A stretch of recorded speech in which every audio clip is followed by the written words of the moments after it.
জানাবো সেপ্টেম্বরে রেমিটেন্স প্রবাহ বেড়েছে ৮০%। লোধি গার্ডেনে হাসিনা আর ইকো পার্কে দেখা মিলল তার মন্ত্রী কামালের।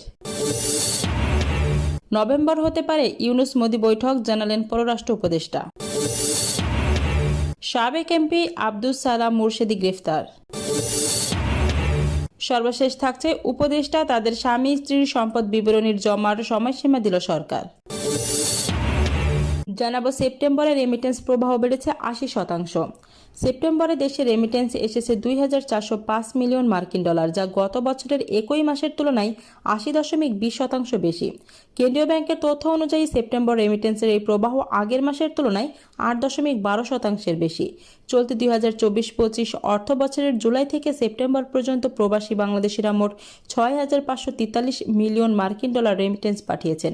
গত অর্থ বছরের একই সময়ে রেমিটেন্স এসেছিল ৪,৯০৭ মিলিয়ন মার্কিন ডলার। এতক্ষণ শুনছিলেন সংবাদ শিরোনাম, এবার বিস্তারিত। লোধি গার্ডেনে হাসিনা আর ইকো পার্কে দেখা মিলল তার মন্ত্রী কামালের। ছাত্র জনতার ব্যাপক বিক্ষোভের মুখে প্রধানমন্ত্রীর পদ থেকে ক্ষমতাচ্যুত হয়ে গত আগস্ট মাসের শুরুতে শেখ হাসিনা পালিয়ে ভারতে চলে যান। এরপর থেকে তিনি ভারতে অবস্থান করছেন, তবে দেশটির ঠিক কোথায় তিনি অবস্থান করছেন সেটি এখনও অজানা। এছাড়া হাসিনা ইস্যুতে ভারত সরকারও নীরব। এমন অবস্থায় গত 18 সেপ্টেম্বর বিটি সংবাদ মাধ্যম ফিনান্সিয়াল টাইমস জানিয়েছে, রাজধানী দিল্লিতে মেয়ের সঙ্গে থাকছেন হাসিনা। এমনকি তাকে তার দলবল নিয়ে দিল্লির অন্যতম অভিজাত পার্ক লোধি গার্ডেনেও ঘুরতে দেখা গেছে সাবেক এই প্রধানমন্ত্রীকে। এবার সমালোচিত সাবেক স্বরাষ্ট্রমন্ত্রী আসাদুজ্জামান খান কামালের সাথে দেখা মিলেছে প্রতিবেশী দেশ ভারতের পশ্চিমবঙ্গের কলকাতার একটি ইকো পার্কে। এ সময় তার সঙ্গে সাবেক সংসদ সদস্য অসীম কুমার উকিল, অপু উকিল ও হাজি সেলিমের এক ছেলেকে দেখা গেছে। মঙ্গলবার ১ অক্টোবর বেসরকারি টেলিভিশন চ্যানেল ২৪-এ এক ভিডিও প্রতিবেদনে এমনটাই বলা হয়েছে।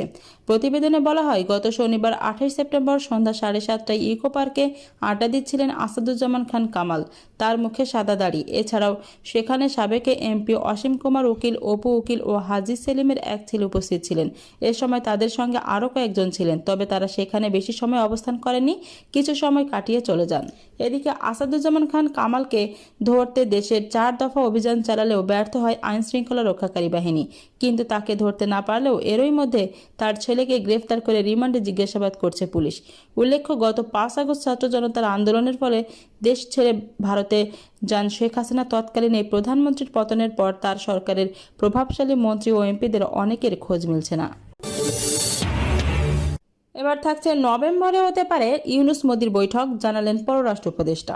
প্রধান উপদেষ্টা ডক্টর মোহাম্মদ ইউনূস ও ভারতের প্রধানমন্ত্রী নরেন্দ্র মোদির প্রথম দ্বিপক্ষীয় বৈঠক আগামী নভেম্বরে হতে পারে। মঙ্গলবার বিকেলে পররাষ্ট্র উপদেষ্টা মোহাম্মদ তৌহিদ হোসেন এক প্রেস ব্রিফিংয়ে এই তথ্য জানিয়েছেন। খবর বাসসের। তিনি বলেন, আগামী মাসে থাইল্যান্ডে অনুষ্ঠেয় বিমস্টেক শীর্ষ সম্মেলনের সময় দুই নেতার প্রথম দ্বিপক্ষীয় বৈঠক হতে পারে বলে আশা করা হচ্ছে। প্রধান উপদেষ্টা ডক্টর মোহাম্মদ ইউনূসে বে of Bengal initiative for multi central technical and economic cooperation শীর্ষ সম্মেলনে যোগ দেবেন বলে আশা করা হচ্ছে। সম্মেলনটি প্রাথমিকভাবে গত ৪ সেপ্টেম্বর অনুষ্ঠানের পরিকল্পনা করা হয়, কিন্তু পরে অনুষ্ঠানটি স্থগিত করা হয়।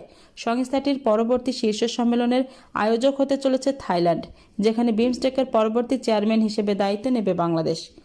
ইউএনজিও অধিবেশন চলাকালে ভারতের পররাষ্ট্রমন্ত্রী এস জয়শঙ্করের সঙ্গে তার বৈঠকের ফলাফল সম্পর্কে জিজ্ঞাসা করা হলে তৌহিদ হোসেন বলেন, উভয় পক্ষই বাংলাদেশ ও ভারতের মধ্যে জোরালো সম্পর্ক বজায় রাখার গুরুত্ব পুনর্ব্যক্ত করেছে। আমরা একমত যে আমাদের দুই দেশের মধ্যে সুসম্পর্ক স্থাপন এবং বাংলাদেশ ও ভারতের দুই দেশের জন্যই অত্যন্ত গুরুত্বপূর্ণ। পররাষ্ট্র উপদেষ্টা উল্লেখ করেন, ভারতে ভ্রমণকারী বাংলাদেশি নাগরিকদের ভিসা প্রক্রিয়া স্বাভাবিক করার বিষয়েও আলোচনা করেছে উভয় পক্ষ। তৌহিদ হোসেন আরও বলেন, তিনি আশা প্রকাশ করেছেন যে শীঘ্রই ভিসা ব্যবস্থা পুনরায় চালু হবে। তারা বাংলাদেশের অভ্যন্তরীণ নিরাপত্তা পরিস্থিতি পর্যালোচনা করছেন। তৌহিদ হোসেন উল্লেখ করেন, আমি তাকে আশ্বস্ত করেছি নিরাপত্তা পরিস্থিতি উল্লেখযোগ্যভাবে উন্নত হয়েছে এবং সাম্প্রতিক সময়ে অন্য কোনো বাইরের দেশও উদ্বেগ প্রকাশ করেনি। আওয়ামী লীগ সরকারের পতনের পর থেকে ক্ষমতাচ্যুত প্রধানমন্ত্রী শেখ হাসিনা দেশে ছেড়ে পালিয়ে ভারতে আশ্রয় নেওয়ায় ঢাকা ও নয়াদিল্লির মধ্যে সম্পর্কের কিছুটা টানাপোড়েন চলছে। এবার থাকছে সাবেক এমপি আব্দুস সালাম মুর্শেদী গ্রেফতার। খুলনার সাবেক সংসদ সদস্য সালাম মুর্শেদীকে গ্রেফতার করেছে র্যাপিড অ্যাকশন ব্যাটালিয়ন র্যাব। মঙ্গলবার রাতে তাকে রাজধানী থেকে গ্রেফতার করা হয়। এক খুদে বার্তায় র্যাবের পক্ষ থেকে জানানো হয়, 2022 সালে খুলনায় ফুলতলা এলাকায় হামলা, আক্রমণ ও হত্যার অভিযোগে দায়ের করা মামলায় খুলনা 4 আসনের সাবেক সংসদ সদস্য আব্দুস সালাম মুর্শেদীকে রাজধানীর বসুন্ধরা আবাসিক এলাকা থেকে গ্রেফতার করা হয়েছে। বিশিষ্ট ব্যবসায়ী আব্দুস সালাম মুর্শেদী জাতীয় দলের সাবেক ফুটবলার ছিলেন। উল্লেখ্য, গত 5 আগস্ট ছাত্র জনতার আন্দোলনের ফলে দেশ ছেড়ে ভারতে চলে যান শেখ হাসিনা। তৎকালীন এই প্রধানমন্ত্রীর পতনের পর তার সরকারের প্রভাবশালী মন্ত্রী ও এমপিদের একের পর এক দুর্নীতি সামনে আসছে, সেই সঙ্গে চলছে মামলা ও গ্রেফতার।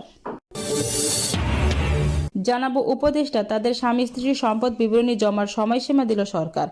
অন্তর্বর্তীকালীন সরকারের উপদেষ্টা এবং সমমর্যাদা সম্পন্ন ব্যক্তি ও তাদের স্ত্রী বা স্বামীর প্রতি বছর আয়কর রিটার্ন জমা দেওয়ার সময়সীমার 15 কার্যদিবসের মধ্যে আয় ও সম্পদ বিবরণী জমা দেওয়ার বিধান করেছে মন্ত্রিপরিষদ বিভাগ। মঙ্গলবার 1 অক্টোবর অন্তর্বর্তীকালীন সরকারের উপদেষ্টা এবং সমমর্যাদা সম্পন্ন ব্যক্তিবর্গের আয় ও সম্পদের বিবরণী প্রকাশের নীতিমালা 2024 শীর্ষক গ্যাজেট প্রজ্ঞাপন জারি করেছে মন্ত্রিপরিষদ বিভাগ। প্রজ্ঞাপনে বলা হয়, আয়কর রিটার্ন জমা দেওয়ার সর্বশেষ তারিখের পরবর্তী 15 কার্যদিবসের মধ্যে নির্ধারিত ছক অনুযায়ী মন্ত্রিপরিষদ বিভাগের মাধ্যমে প্রধান উপদেষ্টার কাছে তাদের আয় ও সম্পদ বিবরণী জমা দিবে। তাদের স্ত্রী বা স্বামীর পৃথক আয় থাকলে তাদের আয় ও সম্পদ বিবরণীও প্রধান উপদেষ্টার কাছে একই সঙ্গে জমা দিতে হবে। নীতিমালায় আরও বলা হয়েছে, এসব আয় ও সম্পদ বিবরণী প্রধান উপদেষ্টার শীর্ষ বিবেচনায় উপযুক্ত পদ্ধতিতে প্রকাশ করবে। জানাবো অচিরেই সাইবার নিরাপত্তা আইন সংস্কারের উদ্যোগ নেওয়া হবে, জানালেন আসিফ নজরুল। সাইবার নিরাপত্তা আইন অচিরেই সংশোধন বা সংস্কারের উদ্যোগ নেওয়া হবে বলে জানিয়েছেন আইন, বিচার ও সংসদ বিষয়ক উপদেষ্টা ডক্টর আসিফ নজরুল। রোববার রাজধানীর আগেরগাঁয়ে এনজিও বিষয়ক ব্যুরোর কার্যালয়ে আয়োজিত এক মতবিনিময় সভায় তিনি একথা বলেন। বিগত সরকারের আমলে তথ্য অধিকার আইন হয়েছে, আবার তথ্য অধিকার বিনাশ করারও আইন হয়েছে বলে উল্লেখ করেন আসিফ নজরুল। তিনি বলেন, সাইবার নিরাপত্তা আইন পুরোপুরি বাতিল করা উচিত হবে না, কারণ এটি মূলত 2 ধরনের অপরাধ প্রতিরোধের জন্য তৈরি করা হয়েছে। এর মধ্যে একটি হচ্ছে কম্পিউটার অফেন্স এবং অন্যটি হচ্ছে স্পিচ অফেন্স। স্পিচ অফেন্স বাতিল করা সম্ভব হলেও কম্পিউটার অফেন্স বাতিল করা সঠিক হবে না। আসিফ নজরুল বলেন, তথ্য অধিকার নিয়ে আমাদের সচেতনতার অভাব রয়েছে। এই অধিকারটা কিন্তু অন্যান্য অধিকারের মতো নয়। তথ্য অধিকার ছাড়া সব অধিকার মূল্যহীন। প্রত্যেকটা অধিকারের সঙ্গে এই অধিকারটা সংযুক্ত, তাই তথ্য অধিকার নিয়ে একটি আন্দোলন গড়ে তুলতে হবে। তিনি বলেন, রাষ্ট্রের আইন, বিচার ও শাসন বিভাগ যদি ঠিক না থাকে তাহলে তথ্য কমিশন বা মানবাধিকার কমিশনের কিন্তু কোনো কার্যক্ষমতা থাকবে না। যারা তথ্য অধিকারের কথা বলেন তাদের সুষ্ঠু নির্বাচনের কথা বলতে হবে, গুম ও বিচার বহির্ভূত হত্যার বিরুদ্ধেও কথা বলতে হবে, বিচার বিভাগের স্বাধীনতার কথা বলতে হবে। জনগণ জানেন বিগত সরকারের বিচার বিভাগকে কিভাবে নির্যাতনের হাতিয়ার হিসেবে তৈরি করে ফেলেছিল, সংসদকে লুটপাটের অন্যায় অবিচার ফোরামের হিসেবে তৈরি করেছিল। আমাদের উচিত এসব বিষয়ে সোচ্চার হওয়া। ডক্টর আসিফে বলেন, আমরা একটা সময় প্রধানমন্ত্রীর নাম উল্লেখ করতে পারতাম না। আমাদেরকে বলা হতো যে সব বলা যাবে, প্রধানমন্ত্রীর নামটি উল্লেখ করা যাবে না, এভাবে উল্লেখ করতে হতো। উনি একটা অত্যাচারী দানবে পরিণত হয়েছিলেন, কিন্তু আমরা কি তার প্রতিবাদ করেছিলাম? করিনি। আমরা যখন প্রতিবাদ করেছিলাম তখন 10 থেকে 12 জনের বেশি লোক পেতাম না। সুতরাং এই বিষয়গুলো ভুলে গেলে চলবে না। দুঃশাসনের সময়ে প্রতিবাদ করাটাই সবচেয়ে বড় ব্যাপার। প্রতিবাদটা সবসময় বজায় রাখতে হবে। এমনকি আমাদেরও যদি কোনো ভুল হয় তারও প্রতিবাদ জানাতে হবে।